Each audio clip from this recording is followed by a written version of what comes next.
बिस्मिल्लाहिर्रहमानिर्रहीम। लाखों करोड़ों दरूद व सलाम प्यारे मोहम्मद मुस्तफ़ा सल्लल्लाहु अलैहि वसल्लम और आले मोहम्मद पर। मैं गुलाम अकबर सिंगरानी तो सडे पे भी यूट्यूब और फेसबुक चैनल। क्या हाल है दोस्तों, उम्मीद करें ना तमाम दोस्त खैर खैरियत नाल हो सो, जितना भी हो सो अल्लाह दी अमान है सो।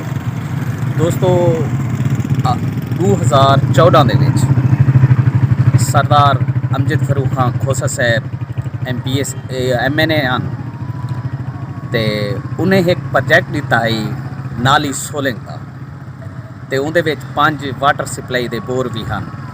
ਪਿੱਛੇ ਉਹਨਾਂ ਦੇ ਦੋਸਤ, ਉਹਨਾਂ ਦੇ ਹਵਾਰੀ, ਉਹਨਾਂ ਦੇ ਚਾਹਣ ਵਾਲੇ ਸਾਕੂ ਇਹ ਦੱਸਦੇ ਹਨ ਜੋ ਮੈਗਾ ਪ੍ਰੋਜੈਕਟ ਸਰਦਾਰ ਅਮਜਦ ਫਰੂਕ ਖਾਨ ਖੋਸਾ ਸਾਹਿਬ ਕਹਿਣਾ ਹੈ। ਖੈਰ ਸਾਕੂ ਸ਼ਾਇਦ ਉਹ ਅਕਲ ਦਾ ਅੰਧਾ ਸਮਝਦੇ ਹਨ ਜੋ ਮੈਗਾ ਪ੍ਰੋਜੈਕਟ ਉਹਨਾਂ ਦੀ ਨਜ਼ਰਾਂ 'ਚ ਸਿਰਫ ਉਹ ਨਾਲੀ ਸੋਲਿੰਗ ਤੇ 5 ਵਾਟਰ ਸਪਲਾਈ ਦੇ ਬੋਰ ਹਨ। लेकिन ये तुम्हारे सामने सरदार उस्मान अहमद बुज़दार का एक प्रोजेक्ट चलता पे संगड़ 2 पुल। ये मेरे पिछू तो नज़र आनी पी हो सी।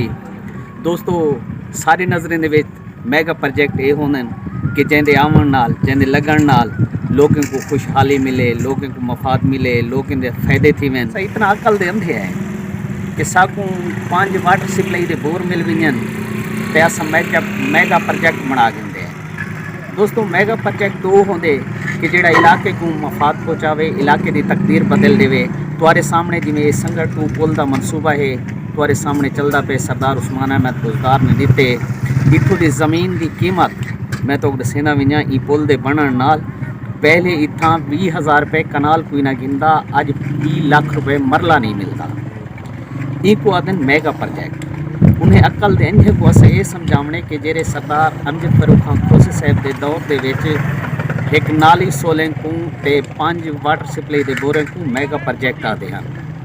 दोस्तों अपने कमेंट के विच राय ये दसो सकूँ क्या वो मैगा प्रोजेक्ट हा या ये मैगा प्रोजेक्ट है जरा इन वक्त सारे सामने तुम्हारे सामने संगड़ 2 का मनसूबा चलता है।